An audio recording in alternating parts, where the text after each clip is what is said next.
여러분 안녕하십니까? 지난해 말 공개된 대화 전문 인공지능 챗봇 챗GPT가 전 세계적으로 선풍적인 인기를 끌고 있고 며칠 전 구글도 챗봇 바드를 내놨는데요.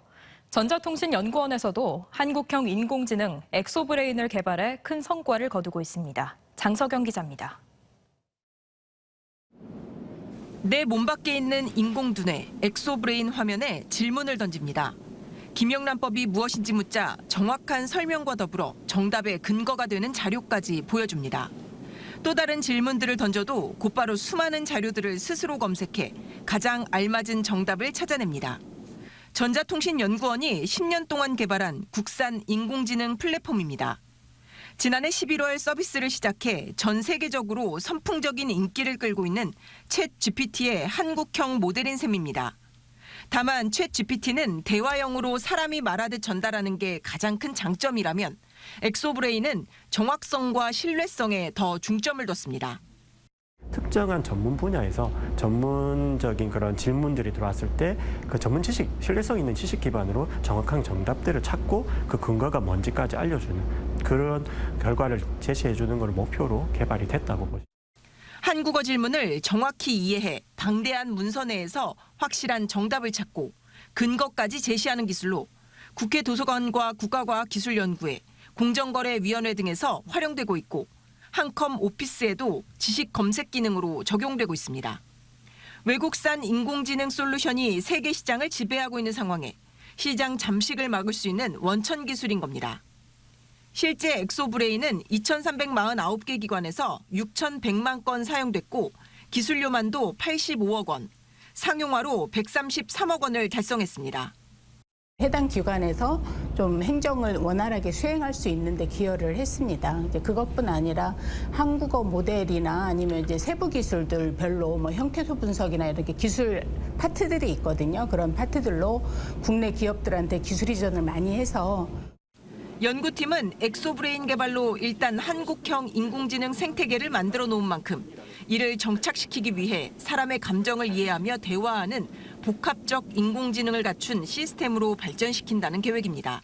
TJB 장석영입니다. 대전시 보건환경연구원은 충북에서 잇따라 발생한 구제역의 영내 유입을 막기 위해 지역 도축장 관리를 강화하고 있습니다. 연구원은 구제역 발생지와 이어지는 도축장 도로에서 이동 차량에 대한 방역을 강화하고 도축장 내외부를 매일 소독하는 한편 소독 전담관을 지정해 출입 차량 통제 여부 등을 수시로 점검하고 있습니다.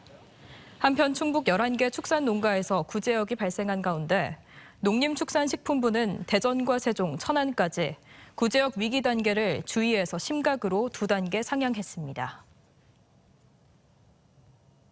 서울 강남에서 마른 나무를 갉아먹는 외래종 흰개미가 발견된 가운데 국내에서 서식하는 흰개미 피해도 속출하고 있습니다.